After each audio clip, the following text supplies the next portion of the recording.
A partir de agora, você vai ouvir o programa Ordem e Progresso. Um programa em defesa da democracia e dos valores da família. Apresentação: Emílio Alarcon. Ordem e Progresso. Boa tarde, Brasil. Boa tarde aos ouvintes da Rádio Metropolitana. Mais uma vez aqui, mais um domingo. Começando aqui mais um programa Ordem e Progresso. Gostaria que vocês escutassem uma música. A gente vai iniciar o programa aqui hoje tocando uma música. Atenção aí, pessoal.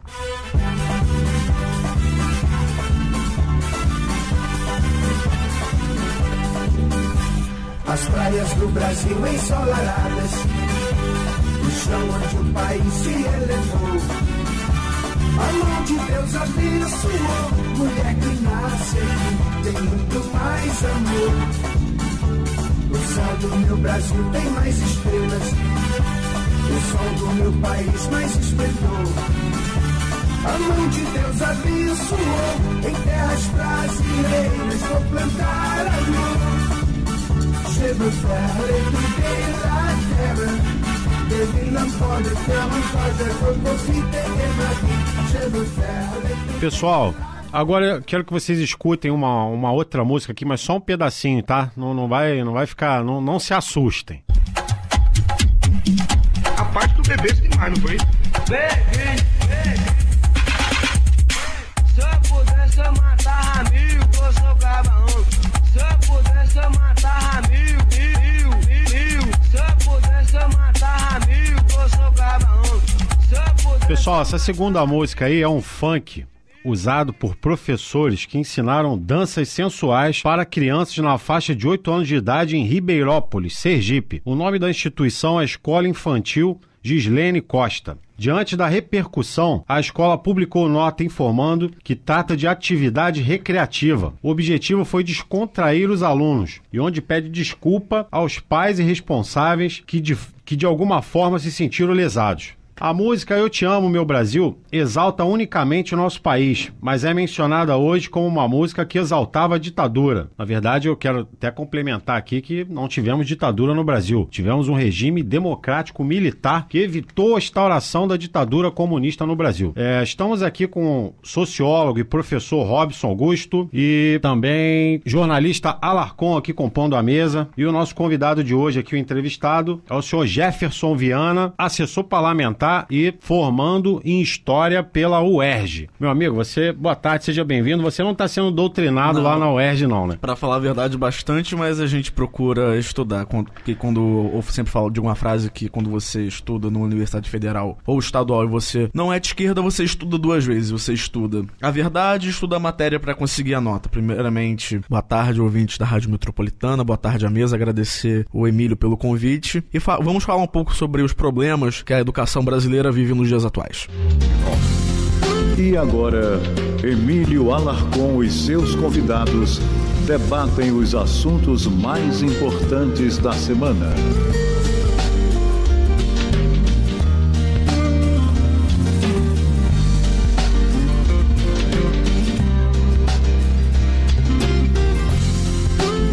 Então, pessoal, vocês podem acompanhar que o debate aqui vai ser mais uma vez aí na área de educação, né? O programa passado a gente abordou o tema aqui, ideologia de gênero, com o vereador Carlos Jordi, e mais uma vez aqui tocando nessa tecla, educação.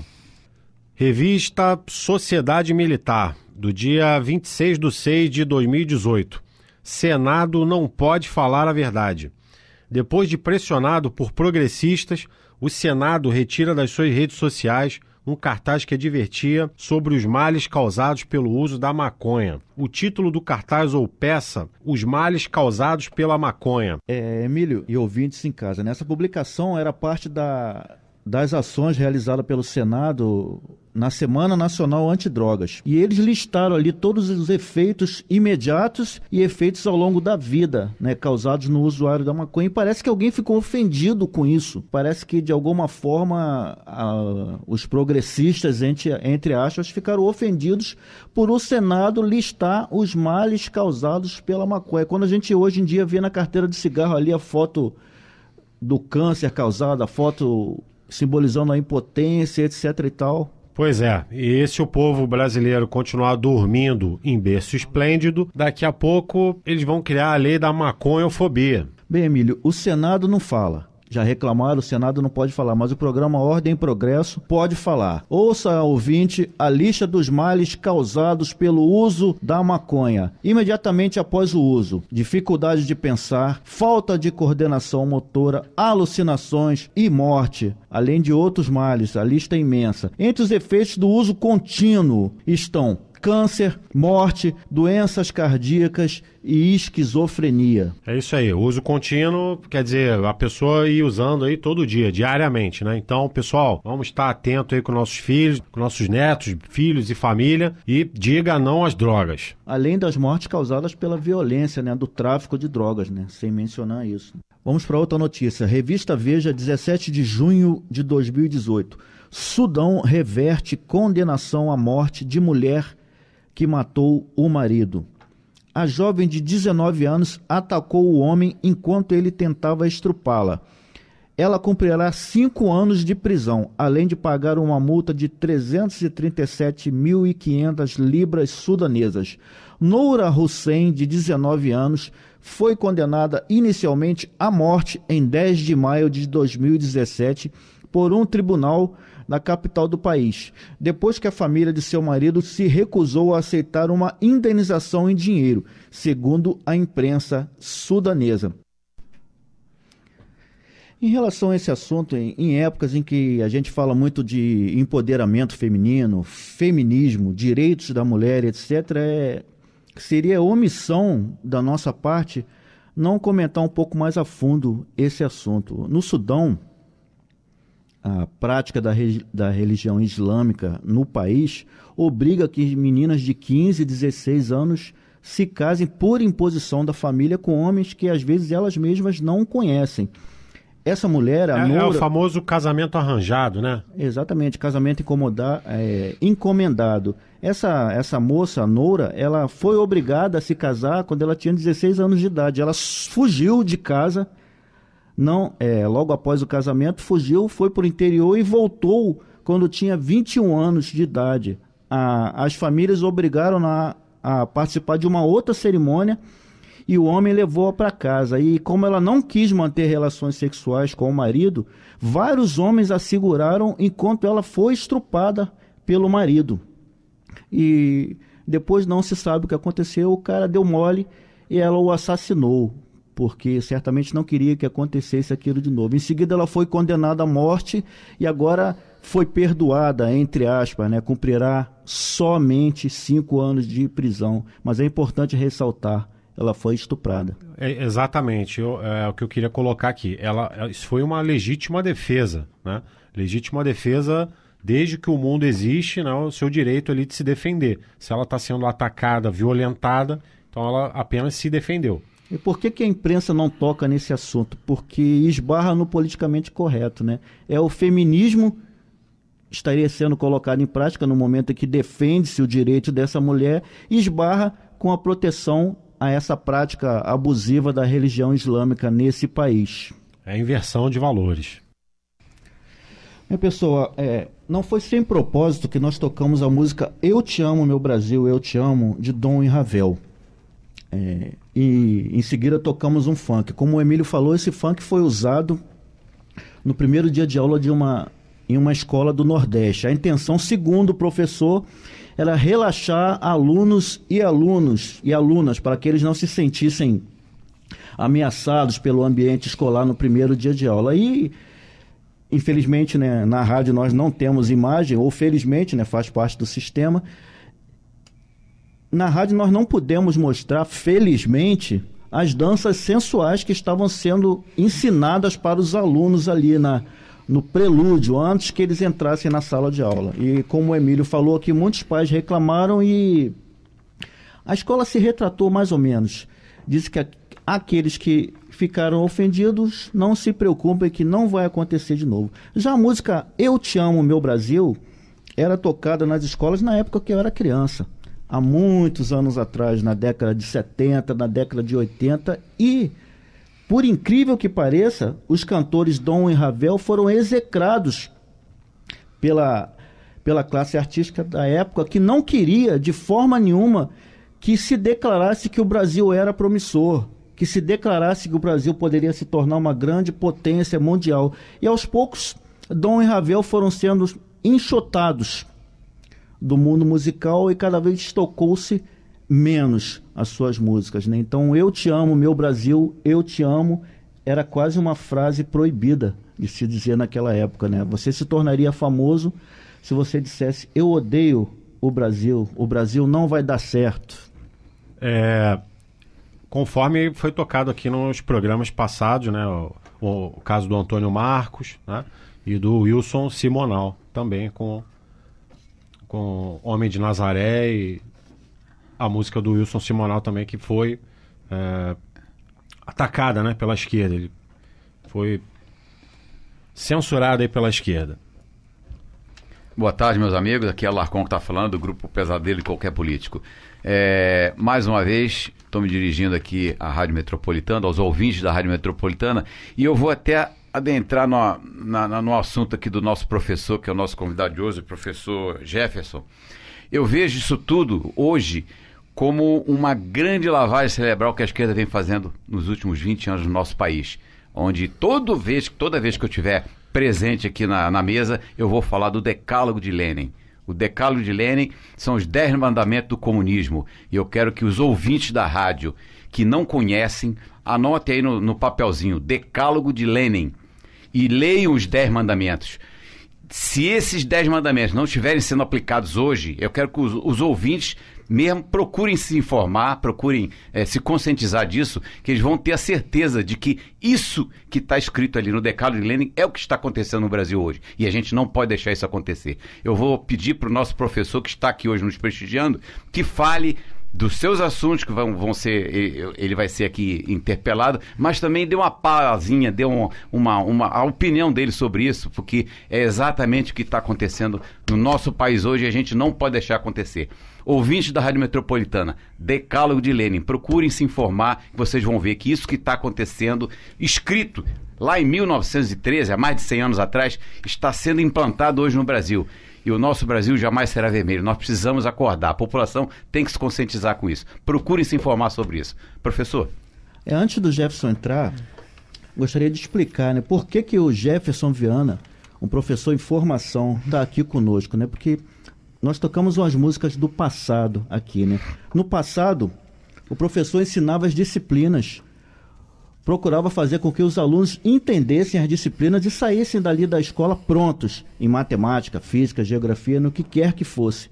No presente, a coisa está complicada. Os professores colocam a disciplina em segundo plano e se preocupam em formar os seus alunos, formar o corpo discente na sua ideologia, fazer com que os alunos passem a pensar igual a ele pensa. O professor é comunista, ele quer que os alunos sejam comunistas. O professor é adepto da ideologia de gênero, ele faz o possível para se tornar amigo dos alunos, para influenciar da melhor forma possível. Isso é uma doutrinação, né? Isso. Uma doutrinação. O professor de hoje, ele quer doutrinar. O professor de ontem ensinava as disciplinas. E o Jefferson está aqui porque nós queremos saber o que o professor de amanhã vai fazer.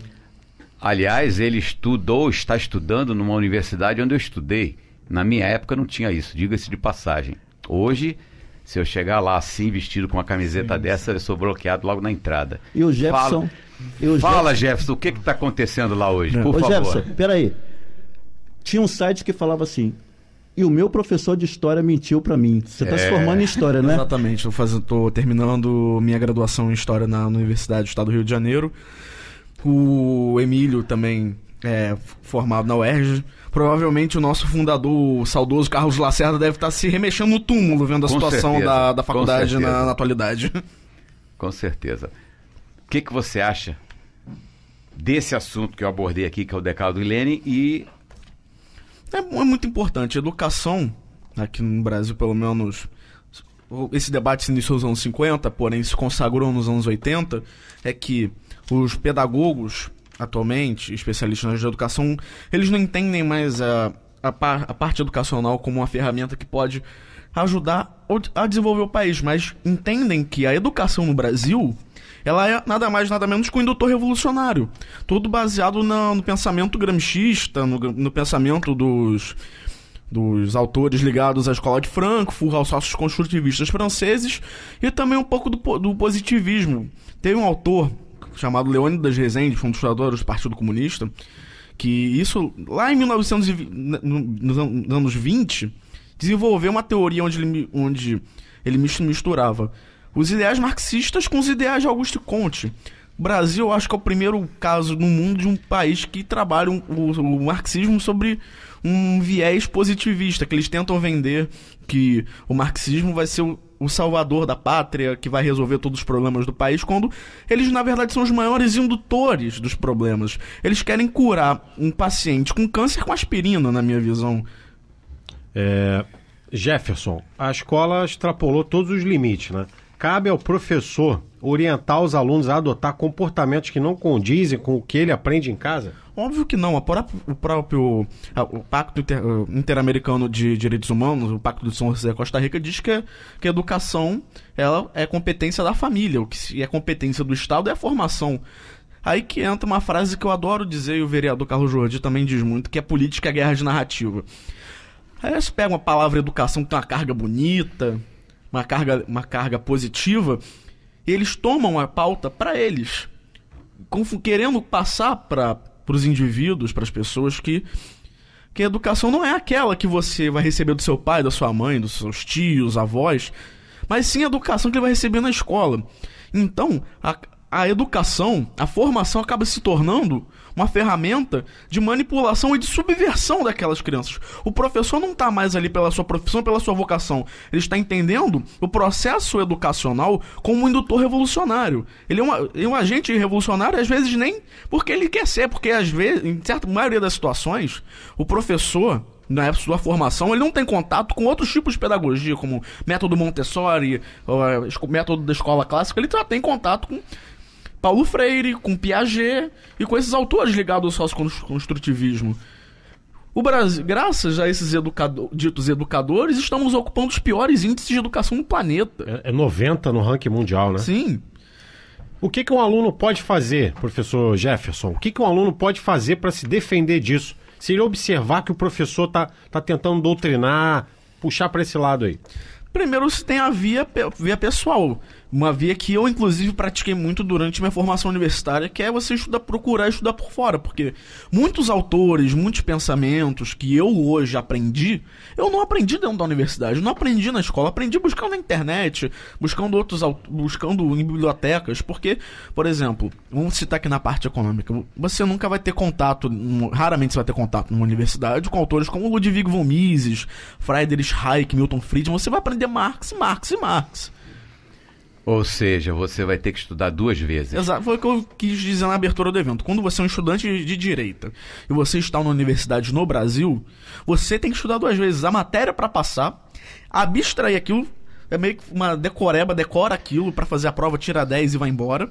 Mas é por isso, estuda a verdade. Mas é por isso que o Brasil está em péssima posição no ranking da educação. Sim. Porque nem todos os alunos tem essa possibilidade de estar estudando na universidade e fazer uma outra coisa, um outro cursinho, uma outra instrução por fora. Isso é muito difícil. Sim. Tem uma frase do professor Pierluigi Piazzi, saudoso, criador da teoria da neuropedagogia, que ele foi um dos fundadores do curso pré-vestibular Ângulo em São Paulo. Ele dizia uma frase que, para mim, ela faz o diagnóstico perfeito da educação no Brasil.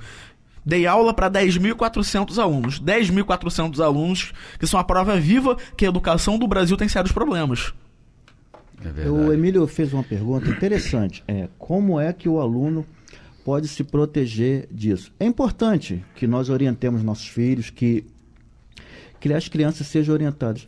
No entanto, é complicado nós esperarmos que um aluno de 2º grau consiga se proteger de um professor de história mal intencionado. O Jefferson mesmo, num texto que ele publicou, ele colocou a seguinte frase: a forma com que as ideias de esquerda são apresentadas por professores, jornalistas, artistas e intelectuais acaba por seduzir muitas pessoas que têm até boas intenções, porém são mal informados. Não é pecado afirmar que os alunos, via de regra, são mal informados. Eles estão ali para se informar. E o professor, embora os professores freiristas dizem que combatem a hierarquização, né, que o professor é superior dos alunos dentro de sala de aula, embora eles digam que combatem isso, é impossível. O aluno sempre vê o professor como seu superior. E aquilo que o professor fala é lei. Aquilo que o professor fala tem 99% de chance de se tornar a opinião dos alunos. Então, cabe a nós, os alunos têm sim como se proteger, mas cabe a nós, pais, professores, aqueles que já estão formados, criar mecanismos para proteger as nossas crianças contra esses professores que querem ideologizar. Assim, né? Como não falar com estranho na rua, né? Que outras precauções aí que já são tomadas aí com jovens, com as crianças, né? Bom, na minha época, eu ainda peguei 8 anos de governo militar, eu estudava no Colégio Municipal Acre, no bairro do Meia, e o colégio ainda funcionava. Eu lembro que a gente cantava o hino nacional, tinha educação moral e cívica, tinha uma merenda boa, e se aprontasse em sala de aula, a professora botava em pé, de costa para a parede ali de castigo. Depois da aula ele ainda ficava. Coisa né? que não acontece hoje. Hoje você vê professor apanhando, ameaçado, né? O Brasil tá... O Jefferson, se eu não me engano, ele é assessor parlamentar de um dos líderes do Conselho de Educação da cidade de Niterói. Sim, o vereador Carlos Jordi. Só para corrigir, ele é membro do Conselho Municipal de Educação e presidente da Comissão Permanente de Educação da Câmara Municipal. Ok. E em nome dos pais que estão em casa, em meu nome, que sou pai, eu gostaria de saber do Jefferson. Se o meu filho chegar em casa falando assim, pai, o professor colocou uma foto de Che Guevara, leu um monte de coisa lá, escrito por Lenin, e diz que eu deveria praticar aquilo na minha vida. O que o pai pode fazer numa situação como essa? Para aproveitar essa situação, dar um grande abraço para o Miguel Najib, dos líderes do Movimento Escola Sem Partido. É uma orientação que, inclusive, ele nos passou, que é o aluno repassar para o pai e, primeiramente, os pais levarem à escola uma notificação extrajudicial, informando a escola que, se o professor continuar com essa prática delituosa, haverá responsabilização judicial.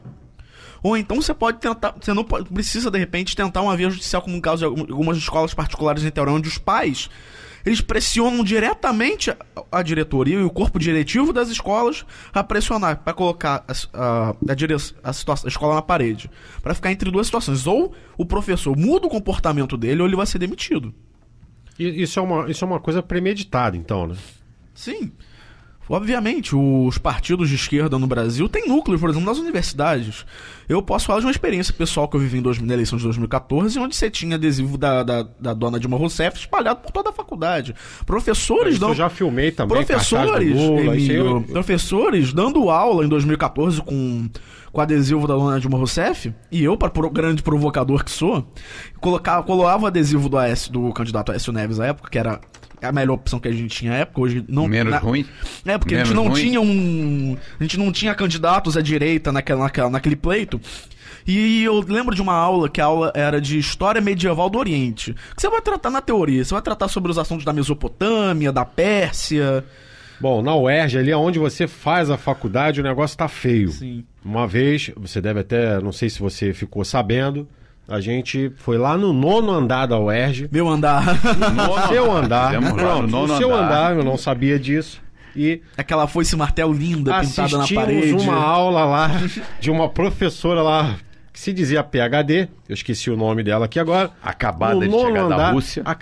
Tinha acabado de chegar da Rússia, eu tenho isso filmado, né? Ela assumindo que a própria faculdade banca para ela ir para Cuba, para ela ir para a Rússia, né? Para ela voltar e passar o conhecimento para os alunos. E assistimos uma palestra lá da Revolução Bolchevique. Ai. E o troço não ficou bom, né? Porque aí a gente tava ali quietinho, mas daqui a pouco ela começou a falar que a ditadura isso, a ditadura aquilo, a gente depois eu vi no jornal, brutamontes atacam professores da UERJ. Exato, chamaram eu falo da guerra de narrativa. Mas completando ainda o que eu tava falando, a aula era sobre história medieval do Oriente, assunto Pérsia, Mesopotâmia, história antiga daquela região. E o professor me viu com o adesivo do Aécio no peito e esqueceu que a aula era sobre código de Hammurabi e começou a fazer propaganda para a dona Dilma dentro da sala de aula. E essa situação das inclusive, você tocou em um assunto muito importante, questão dos custos das universidades. O Brasil tem um grande problema na educação. Um problema pedagógico, que a gente está debatendo, mas um problema sobretudo de custo. A educação no Brasil custa caro para o contribuinte. Anotei alguns dados aqui. O Brasil gasta cerca de 6,1% do seu produto interno bruto com educação, porém prioriza demais o ensino superior em detrimento do ensino básico. E a esquerda cada vez mais argumenta que as faculdades não têm recurso. Mas quando você vai ver o orçamento público, sobretudo as leis orçamentárias anuais, vou dar um exemplo aqui do Rio de Janeiro, a UERJ tem 80% dos seus recursos destinados para folha de pagamento e pagamento de pessoal. É incompreensível eles pedirem tantos recursos. E outra questão, a maioria dos alunos matriculados no ensino superior na rede pública de ensino, eu falo isso para você, ouvinte da Metropolitana, é você que trabalha, acorda cedo, que está pagando essa farra. Você que quer, às vezes, dar um presente melhor pro seu filho, comprar uma coisa a mais para casa, não pode, porque a quantidade de impostos que você está pagando é para custear evento marxista, é para custear fórum que vem embaixador da Venezuela no Brasil. Já presenciei isso na UERJ, de levar o Chico Alencar, o Marcelo Freixo para a faculdade. Você estava falando do Marcelo Freixo, desses pessoal da socialista, a esquerda caviar. Eu lembrei de outro episódio aqui. Comício do Lula na UERJ, ao qual você estuda. Você lembra desse episódio em dezembro de 2017? São vários, né? Pois é, comício do Lula, a gente reuniu o grupo e fomos lá, né? A democracia calorosa, a gente foi lá prestigiar a democracia, né? É o direito da gente ir lá e expor a nossa opinião, né? A gente não está de acordo com aquilo. Uma faculdade pública, uma faculdade estadual, paga com o dinheiro do contribuinte e recebendo um condenado, né? Que saqueou o Brasil aí, todo mundo já está cansado de saber disso. Então a gente foi lá, tentamos entrar, né? Fazer a nossa parte. Porém, né, tivemos aí uma calorosa recepção aí dos brutamontes lá, CUT, MST, de movimento todo lá, garrafa voou pra tudo que é lado e atacaram a gente lá violentamente. Pau comeu. Emílio, pessoal, eu queria voltar à discussão, né, pro seguinte ponto. Eu comentei sobre um professor que está extrapolando os seus limites, né? Está tentando ensinar o seu aluno comportamentos, aquilo que não lhe cabe fazer. O que é que o pai e a mãe podem fazer? O Jefferson falou, uma notificação extrajudicial. E a gente não pode deixar de dizer aqui que uma notificação extrajudicial nada mais é do que um papel dizendo o seguinte: se vocês não pararem de fazer isso, eu vou te processar. Escrito de uma forma melhor elaborada ou não, uma notificação extrajudicial significa isso. Porque nós pais nos sentimos indefesos, né? E em alguns momentos nossos filhos são obrigados, por exemplo, o pai que é evangélico, o filho é obrigado a participar de uma festa junina, é obrigado a dançar numa festa junina, e se não participar vai perder ponto. O pai que é católico, o filho dele pode ser obrigado a participar de uma festa relacionada a qualquer um outro tipo de religião, e o pai não concorda, mas se o filho não participar, ele vai perder ponto. A escola pode fazer esse tipo de coisa, Jefferson? Não pode. A gente teve um caso, assim, embora não envolva religião, envolva política também, algumas semanas atrás, na cidade de Maricá, que a prefeitura e um grupo, um movimento de estudantes mascarou para os pais que estavam levando os alunos para um passeio e estavam levando para um evento político, de cunho político, onde as crianças de 9, 10, 11 anos estavam na rua cantando Fora Temer. Um verdadeiro absurdo. Isso aconteceu em Maricá, uma cidade governada pelo PT, prefeito Washington Quaquá. Corrigindo, o prefeito Fabiano Horta. Mudou o prefeito? Mudou, mas continuou do PT. Sim. E o que os pais podem fazer em relação a isso? Ou o que os pais fizeram? Nesse tipo de situação, já que foi comprovado o envolvimento da Prefeitura de Maricá, encaminhar a representação ao Ministério Público porque é prática de crime. O Estado ele não pode utilizar a tutela que tem em cima dos alunos durante o período de aula para manifestações de cunho político. E no caso que você citou aqui, com o religioso. Professor Jefferson, pra gente descontrair um pouquinho, eu tenho um filho de 10 anos ainda tenho um filhinho de 10 anos. Os outros todos marmanjos, mas eu tenho um temporãozinho de 10 anos. Respeita aí o 01, hein? Tenho um filho de 10 anos. Cá entre nós, que ninguém nos ouça, eu posso pegar esse professor doutrinador no cantinho quando ele estiver saindo e bater um papinho agradável com ele? Seria aconselhável a gente conversar com ele fora do colégio, dando uns conselhos para ele, delicado, dizendo para ele não fazer mais isso? Bem delicado, né? Coisa simples, light. Você pode fazer isso, desde que não parta para violência. Sim, porque não se pode perder a razão, até porque... Mas ele é um puritano. Eu sou praticamente um gentleman. Eu acredito que não. Eu acredito que nós temos esse direito, mas diante da situação em que nós vivemos, eu acredito que não, a não ser que você vá com algumas testemunhas que depois comprovam que você disse aquilo que realmente falou que disse. E de preferência leve o seu celular no bolso, gravando. Uma discussão acalorada, mas fazendo ele ver que ele está errado. Se bem que eu sei que a esquerda não vai admitir nunca que está errado, mas a gente tenta... Mas é o que o Robson falou, né? Ou então e toda reclamação em relação a professores, no que diz respeito à sala de aula, é aconselhável que seja feita de forma oficial. Porque se de repente você encostar esse professor num canto e seu filho começar a tirar um monte de nota 0, você não vai poder provar que é alguma sanção particular. Verdade, agora, se você tiver colocado um documento, você vai poder dizer, meu filho está começando a ser sancionado a partir do momento que eu entrei com uma reclamação. Sim, e isso acontece de uma maneira extraoficial nas universidades também. Eu falo pela minha realidade. Muitos bons alunos, capazes, inteligentes, não conseguem, às vezes, uma bolsa de pesquisa, uma bolsa de iniciação científica, porque não rezam na cartilha ideológica dos professores. Muitas vezes os recursos que são utilizados para pagamento das bolsas de pesquisa, por exemplo, são destinados a militantes partidários. Eu cansei de ver, dentro da UERJ, estudantes, entre aspas, profissionais, que estão na faculdade... que de 4 anos de curso e estão há 8, ganhando bolsas de pesquisa por professores ligados a partidos políticos para conquistar, para poder fazer militância partidária dentro da universidade. E as pesquisas ficam em segundo plano. Com isso, o cidadão está pagando, em vez de estar pagando o desenvolvimento científico do país, no caso aqui do estado do Rio de Janeiro, está pagando militantes para continuarem deixando esse cenário triste, que a gente continua vendo atualmente, onde todas as pontas da educação, seja na parte da administração, seja na parte psicopedagógica, está tomada por socialistas. Pois é, o pai investe no filho, investe na educação, pensa que ele está indo para o colégio, para a faculdade, para ser uma pessoa melhor, para aprender, né, coisa que vale a pena, e acontece esse tipo de coisa aí com nossos jovens hoje no país. E hoje em dia você, de 10 universitários, se botar ele para fazer uma redação, uma dissertação, 9 erram. Sim, sim. É uma tristeza isso, né? Aí que entra a questão pedagógica, Alarcon. Nós temos a nossa pedagogia, essa coisa mistura do freirianismo com o socioconstrutivismo.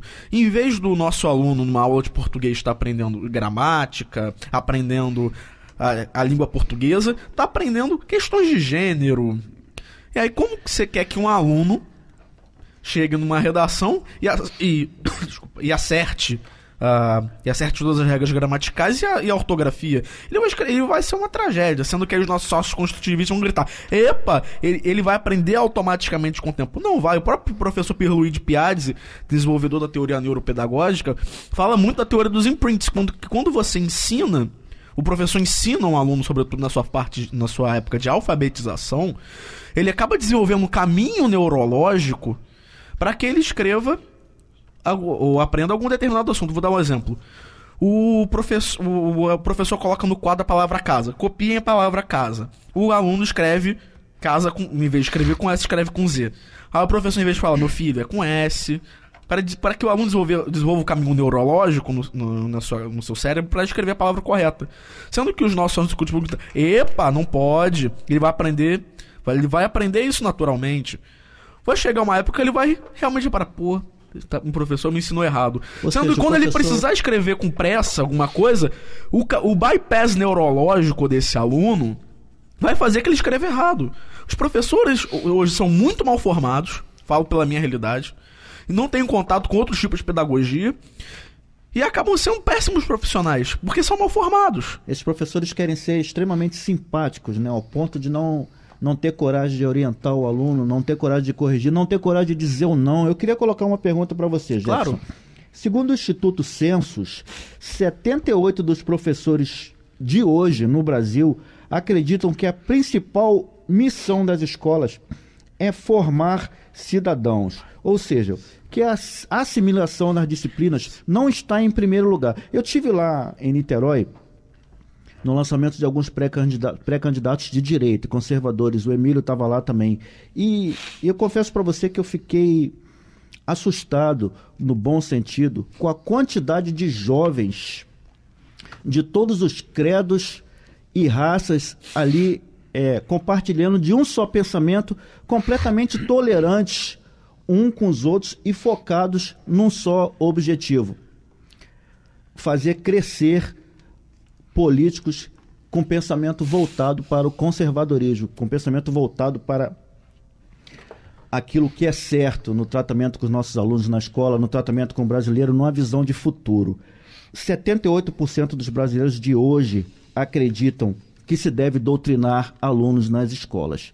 Você, que é um professor do futuro, acredita que isso está mudando? Assim, a realidade está batendo a porta. Cada vez mais as pessoas vão se informando mais. Sendo que aí nessa pesquisa pode se entrar aquilo que eu falei no início, da chamada guerra de narrativa. Quando o entrevistado ouve formar cidadãos, formar, nesse sentido, é uma palavra muito ampla. Pode dizer que pode estar formando o cidadão para o mercado de trabalho, por exemplo, ou pode estar formando o aluno, o futuro cidadão, para questão política, questão que a esquerda adora falar de pensamento crítico. Na teoria, a educação é para formar cidadãos, né? Formar cidadãos para que eles vá de acordo com o mercado de trabalho. Sendo que a nossa amada esquerda adora... Amada, não, entre aspas. Amada, espero que entendam a minha ironia. Adora utilizar a guerra de narrativa para os favorecer.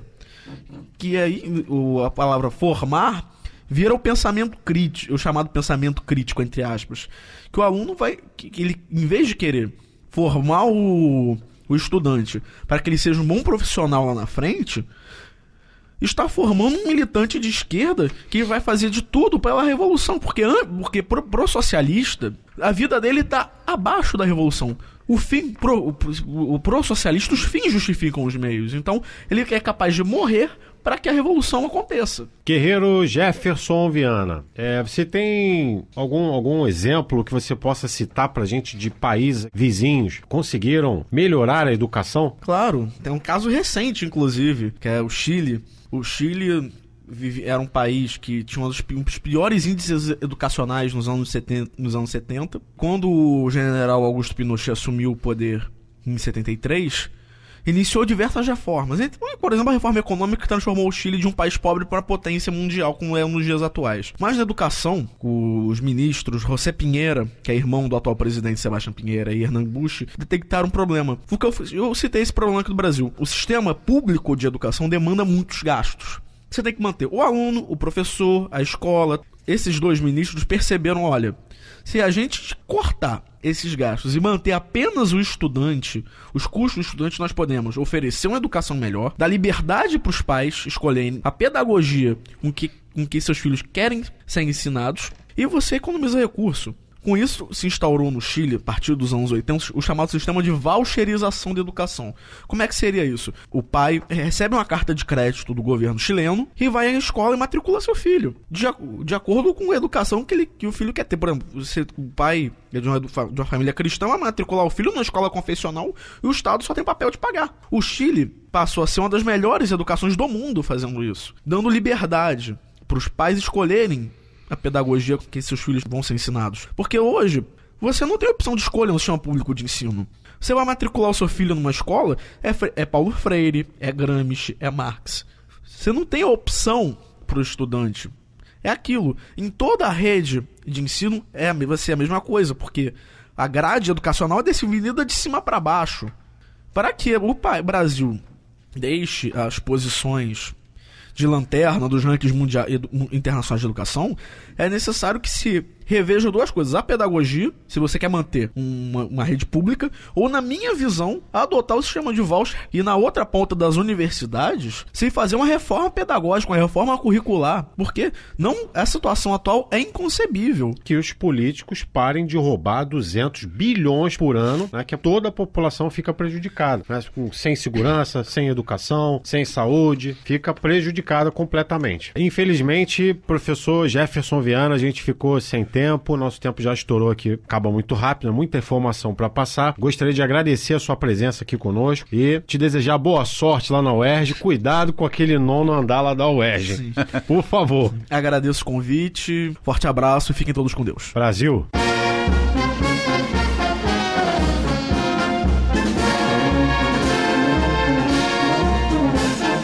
Conheça agora um pouco da história dos hinos oficiais brasileiros.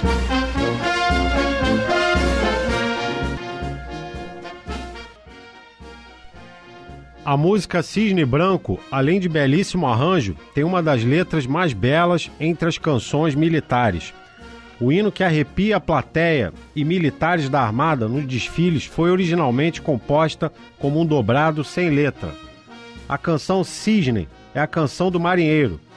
A música era um dobrado sem letra, de autoria do primeiro sargento do Exército Brasileiro, Antonino Manoel do Espírito Santo, conhecido nas décadas de 1920 e 30 como dobrado Sargento Calhau, muito executado por bandas do Exército e da Marinha.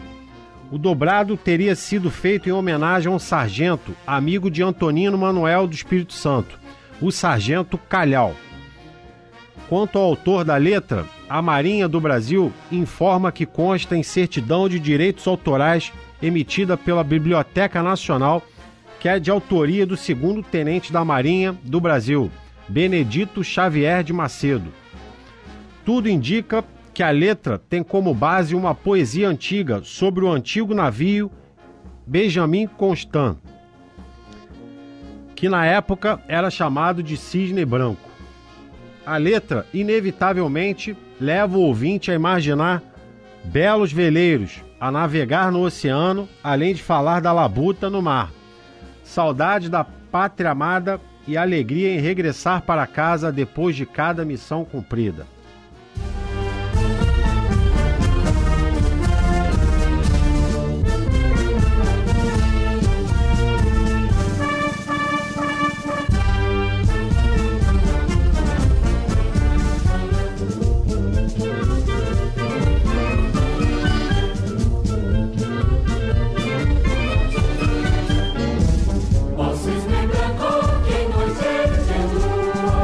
Vai descansando no lar.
O Brasil que eu não quero. Meu nome é Ezequiel, Pesadelo, Rio Grande do Sul. O Brasil que eu não quero é esse onde o governo não valoriza as suas forças armadas sem condições, né? Não dá condições financeiras das forças armadas fazer o seu trabalho, né? De defender nossas fronteiras, né? Evitar que entrem armas, drogas e etc, né? Muitas coisas que não faz bem para o nosso país que entram, né? Pelas fronteiras. E o nosso exército sem condições financeiras, né? De fazer esse trabalho de proteger, né? E o Brasil que eu não quero também é esse que sucateou a nossa polícia, né? Sucateou a saúde sucateada, a educação sucateada, né? Esses políticos terminaram com o nosso país. E o Brasil que eu não quero é esse, né? Que estão terminando com o nosso país e não pensam no povo, né? Estão destruindo o povo, que o nosso país, o nosso Brasil é o povo brasileiro que faz esse país. E os políticos estão destruindo o povo, estão destruindo o nosso país, né? E esse é o Brasil que eu não quero. Meu nome é Luiz Fernando, moro em São João de Meriti, Rio de Janeiro. O Brasil que eu não quero é um Brasil onde um preso possa concorrer às eleições. O Brasil que eu não quero é um Brasil onde haja tanta corrupção. Um Brasil que eu não quero é um Brasil onde a mídia dá mais valor para o vagabundo do que para a polícia. Dá mais valor para o vagabundo do que para o cidadão de bem. Um Brasil que eu não quero é um Brasil que vire uma possível Venezuela. Todos na rua, patriotas, vamos nos esforçar para fazer da nossa nação um país melhor para os nossos filhos, para os nossos netos, para a nossa família que está por vir. Coruja JF, São Paulo, Taubaté. Seguinte, o Brasil que eu não quero é esse Brasil com esse estado obeso que não produz absolutamente nada, com a carga tributária de 30%, 40%, 50%, espoliando o rapaz, a moça que trabalha, o empresário que empreende, o agricultor que cultiva, que colhe, que transporta, e aí não sobra dinheiro no bolso dele para ele poder fazer as suas coisas, porque tem que pagar imposto para alguém, para algum funcionário público existir num departamento, num setor, num estatal, num setor público que não era nem para existir. Então o Brasil que eu não quero é um Brasil com 48 setores, 50 setores, 70 setores. Eu quero um Brasil com 5, 8 setores, com um Brasil com 20% de carga tributária e não com 50% de média de carga tributária. O Brasil que eu não quero é esse Brasil que está aí hoje. Aqui é Aureliano Gonçalves do Espírito Santo. O Brasil que eu não quero é um Brasil sem os 3 poderes, o Congresso Nacional, o Executivo e o Supremo Tribunal. Esse é o Brasil que eu não quero. Meu nome é Cíntia Raica, israelita, mas atualmente eu moro em Vitória, no estado do Espírito Santo. O Brasil que eu não quero é o Brasil com urnas eletrônicas, com a população desarmada, com corrupção e com brasileiros que ainda têm coragem de gritar Lula livre. Shalom Aleichem. Boa tarde, aqui é Jefferson, do estado do Paraná. O Brasil que eu não quero é o Brasil onde a corrupção, a impunidade e os desmandos de instituições que não representam o Brasil continuem envergonhando a todos os brasileiros. Meu nome é Ionara, eu moro no estado de Santa Catarina. O Brasil que eu não quero é o Brasil do desrespeito.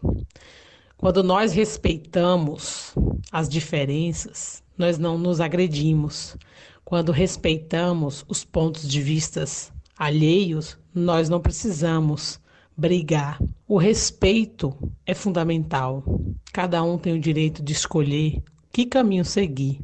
Se os políticos do nosso país respeitassem a nação brasileira, nós não estaríamos na situação que nós estamos hoje. Eu desejo imensamente que o nosso país, que os brasileiros aprendam, primeiramente, a respeitar pontos de vistas distintos, diferentes, e acreditem na nação brasileira, que é riquíssima e que vai dar a volta por cima. Áurea dos Santos, Sapiranga, Rio Grande do Sul. O Brasil que eu não quero para mim é este Brasil com o SUS falido, aonde vamos consultar e não tem médico, aonde o povo morre nas filas de hospital. Eu tenho uma amiga em fase terminal e tá ganhando negado do SUS. É isso que eu não quero para mim. Participe do quadro O Brasil que eu não quero. Envie sua mensagem e participe. WhatsApp Ordem Progresso 21 99882 6624. 21 99882 6624.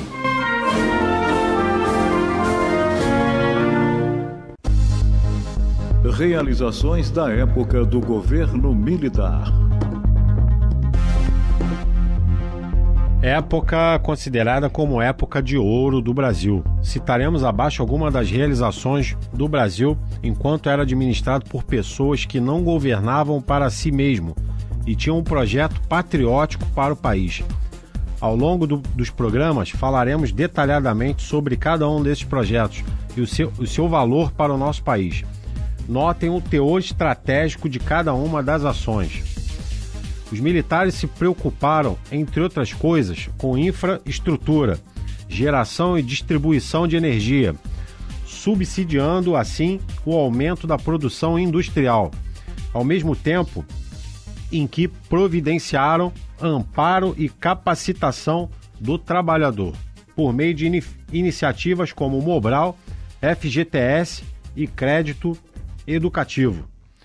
Pró-álcool, em 14 de novembro de 1975, com o decreto 76.593, cria o Pró-álcool. Descobriram a bacia de petróleo de Campos, em 1974, elevando nossa produção de petróleo para algo em torno de 80% do nosso consumo. Construíram o Polo Industrial de Camaçari, Bahia, maior complexo industrial integrado no Hemisfério Sul. Aeroporto Internacional de Guarulhos. Centro de lançamento de foguetes Barreira do Inferno, Natal, Rio Grande do Norte. Centro de lançamento de Alcântara, foguete, Alcântara, Maranhão. Foi criada a aposentadoria agrícola pelo Fundo Rural. Criaram o FGTS, uma poupança para o futuro do trabalhador, que torna possível também adquirir a casa própria. Criaram a FUNAI, Fundação Nacional do Índio. Criaram o Mobral, com a intenção de erradicar o analfabetismo no Brasil.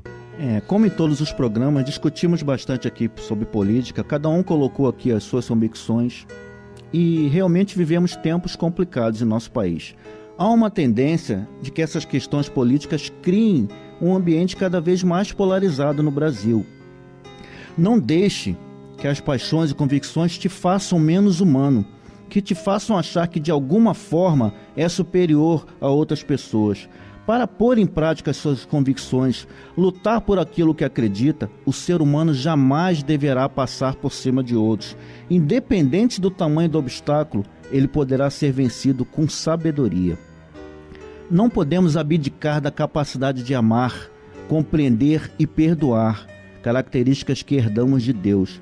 O maior homem que já viveu nessa terra, Jesus Cristo, veio, entre outras coisas, para nos provar que em nome do amor não há obstáculo que não possa ser vencido. Jesus venceu a morte, um obstáculo considerado intransponível. A determinação expressa deixada por ele foi: o meu mandamento é este, que vos amei uns aos outros, assim como eu vos amei. Chegamos ao final aqui de mais um programa Ordem e Progresso. Gostaria de agradecer aos ouvintes da Rádio Metropolitana, co-apresentador aqui, grande guerreiro, professor e sociólogo Robson Augusto, ao jornalista Alarcon, do grupo Pesadelo de Qualquer Político, e ao nosso entrevistado de hoje, que foi Jefferson Viana, formando em História pela UERJ e assessor parlamentar de Niterói. Um grande abraço a todos Até semana que vem, se Deus quiser. Deus, pátria e família. Brasil acima de tudo e Deus acima de todos.